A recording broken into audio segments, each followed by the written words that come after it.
আজ পশ্চিমবঙ্গ দিবস 20শে জুন সুখদেবপুর কালীপাড়া মিলনী বিদ্যাপীঠের সমস্ত শিক্ষক শিক্ষিকাবৃন্দ, শিক্ষাকর্মীবৃন্দ ও আমার স্নেহভাজন ছাত্রছাত্রীবৃন্দ সকলে সমবেত হয়েছি 20শে জুন প্রাককালে পশ্চিমবঙ্গ দিবস পালনের উদ্দেশ্যে। সর্বপ্রথমে আমি আমার বিদ্যালয়ের শ্রদ্ধেয় প্রধান শিক্ষক মহাশয়কে শ্রদ্ধা জ্ঞাপন করছি এবং অন্যান্য সহকারী শিক্ষক, শিক্ষাকর্মী এবং শিক্ষিকাদেরকে যথাযোগ্য সম্মান প্রদর্শন করছি ও আমার প্রিয় ছাত্রছাত্রীদেরকে আমি আমার আন্তরিক ভালোবাসা, শুভেচ্ছা পোষণ করছি। করে আজকের পশ্চিমবঙ্গ দিবস উপলক্ষে আমি দুই চার কথা সংক্ষিপ্ত আকারে রাখার চেষ্টা করছি।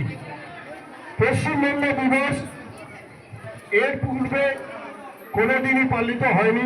বিদ্যালয়ে অসংখ্য দিবস পালন হয়েছে, যেখানে আমরা অল্প বিস্তর বক্তব্য রেখেছি এবং তোমরা ছাত্রছাত্রীরা কিছু কিছু বিষয়ে অবগত আছো।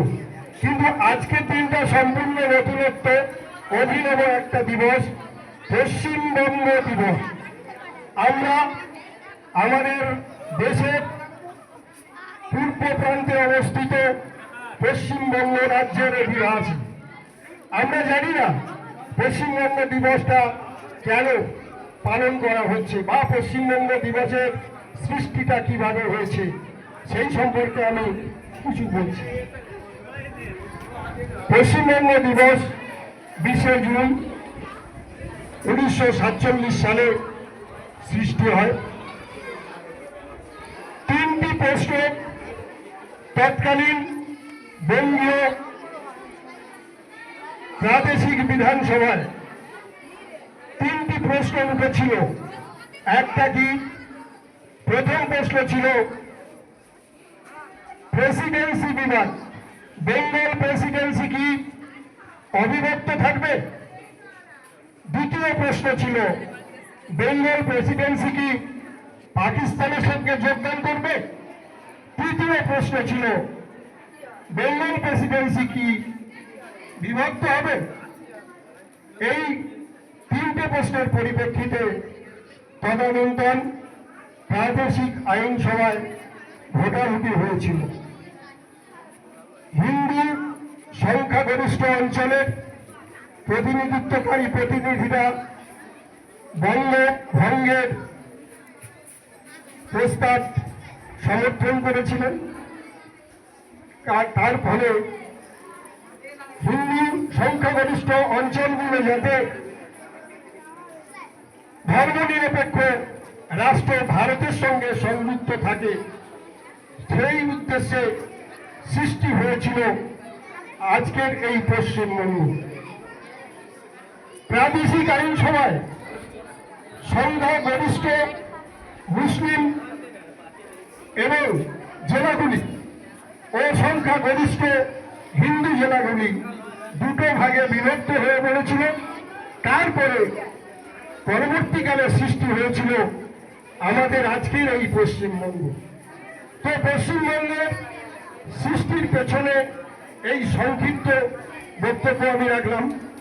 তো আরেকটু তলিয়ে দেখলে দেখা যায় 1947 সালে 3 জুন জুন প্ল্যান বা মাউন্ট ব্যাটেন প্ল্যান তৈরি হয়েছিল।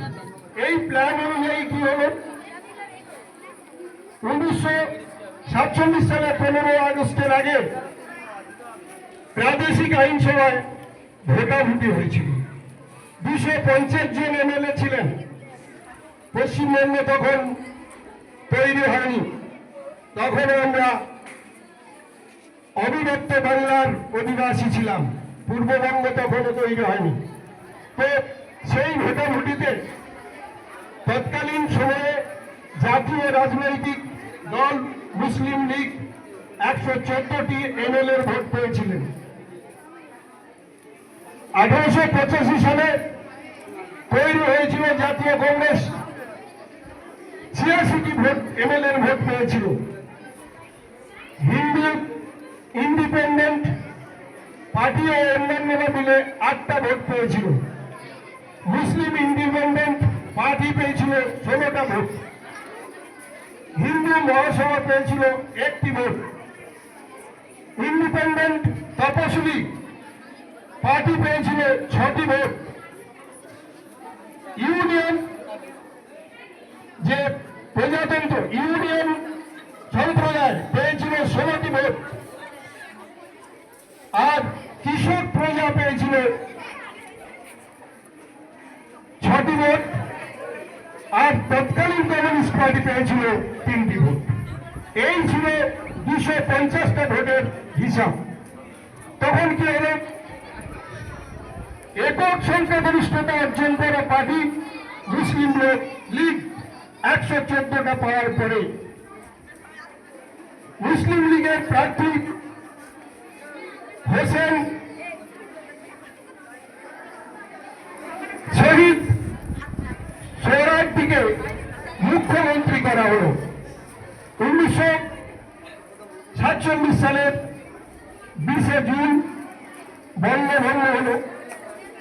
ওই দিনই মুখ্যমন্ত্রী হলেন হোসেন শহীদ সোহরাওয়ার্দী।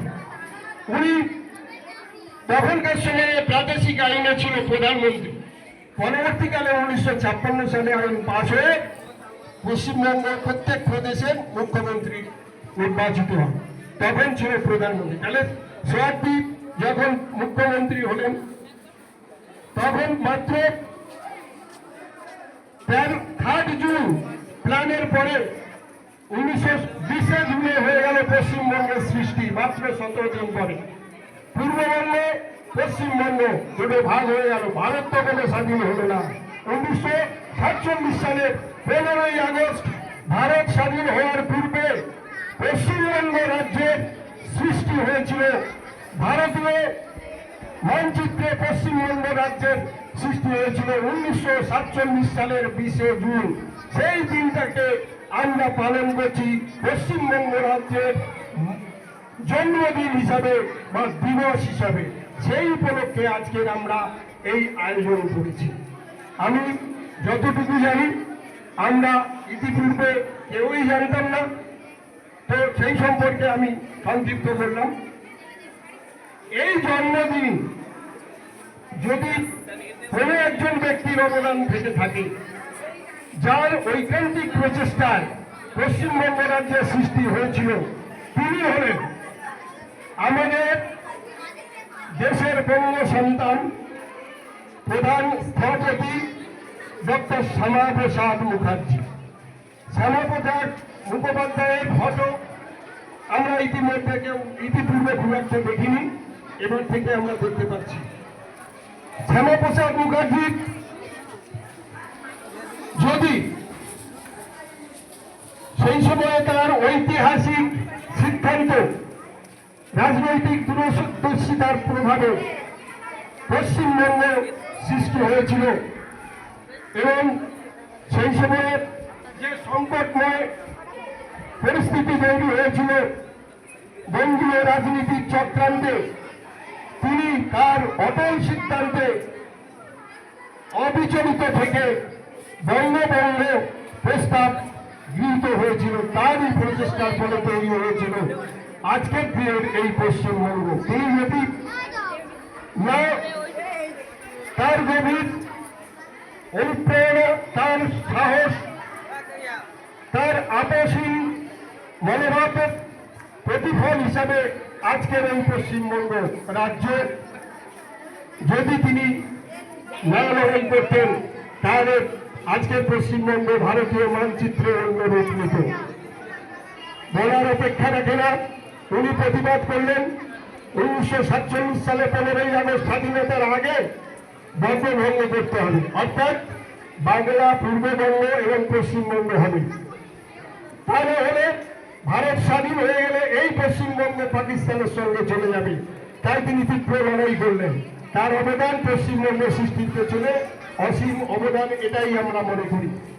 আর হিন্দু সমাজ তার এই লড়াইয়ের জন্য স্বাভিমান এবং অধিকার মাথা উঁচু করে বাঁচার একটা প্রেরণা পেল এই পশ্চিমবঙ্গ সৃষ্টি করে। আজকে পশ্চিমবঙ্গ আমাদের কাছে স্বপ্নের পশ্চিমবঙ্গ, পূর্ববঙ্গ এবং পশ্চিমবঙ্গ। পূর্ব পাকিস্তানে চলে গেল পূর্ববঙ্গ, কিন্তু পশ্চিমবঙ্গ থেকে গেল ধর্মনিরপেক্ষ রাষ্ট্র ভারতবর্ষের সঙ্গে। এটাই আমাদের স্বপ্ন পূরণ। পরবর্তীকালে শ্যামাপ্রসাদ মুখোপাধ্যায় 1901 সালের 6 জুলাই জন্মেছিলেন। ছোট্ট করে বলছি, তিনি খুব মেধাবী ছাত্র ছিলেন।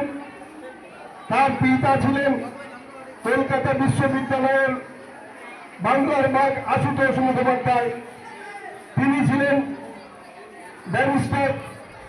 শ্যামাপ্রসাদ মুখোপাধ্যায় 34 বছর বয়সে ব্যারিস্টারি পাশ করলেন এবং স্নাতক পাশ করে তিনি খুব অল্প বয়সে সর্বকনিষ্ঠ কলকাতা বিশ্ববিদ্যালয়ের ভাইস চ্যান্সেলর হয়েছিলেন। ডক্টর শ্যামাপ্রসাদ মুখোপাধ্যায় শুধু বঙ্গভঙ্গের মধ্যে সীমিত ছিলেন না, তিনি বঙ্গভঙ্গ কিংবা পশ্চিমবঙ্গের উপকারের মধ্যে তিনি আবদ্ধ ছিলেন না। তিনি চেয়েছিলেন অখণ্ড ভারত, অর্থাৎ ভারত ঐক্যবদ্ধ থাকবে, পাকিস্তান হবে না, বাংলাদেশ হবে না, সব মিলে ভারত থাকবে, অখণ্ড ভারত। সেই স্বপ্ন পূরণের জন্য তিনি বললেন এক দেশ, এক বিধান, এক আইন, এক নিশান। এই কথা বলার জন্য তিনি আত্মোৎসর্গিত এক মহান শহীদে পরিণত হয়েছিলেন। তিনি 1953 সালে কাশ্মীরে গেলেন, বললেন একটি দেশে দুটি প্রধান, দুটি বিধান, দুটি নিশান থাকবে না, চলবে না। এই স্লোগান তোলার ফলে কাশ্মীরে 1953 সালে 23শে জুন তাকে গ্রেপ্তার করা হল। তিনি কাশ্মীরের জেলে থাকলেন। রহস্যজনক ভাবে তার দেহাবসান ঘটল, অর্থাৎ তার মৃত্যু ঘটে গেল। মাত্র 53 বছর বয়সে এই মহান ব্যক্তিত্বকে আমরা হারালাম চিরকালের মতো। আমি আমার এই বক্তব্য আর দীর্ঘায়িত করব না। আজ 20শে জুন প্রাক্কালে আসুন আমরা সকলে সমবেত হয়ে শপথ গ্রহণ করি।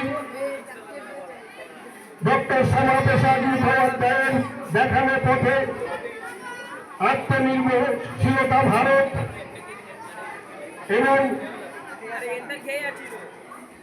আত্মনির্ভরশীলতা ভারতে দেশপ্রেম এবং অসাম্প্রদায়িক চেতনায় উদ্বুদ্ধ হয়ে আমাদের এই স্বপ্নের পশ্চিমবঙ্গকে সবাই মিলে সমৃদ্ধ ও শক্তিশালী করে তুলি।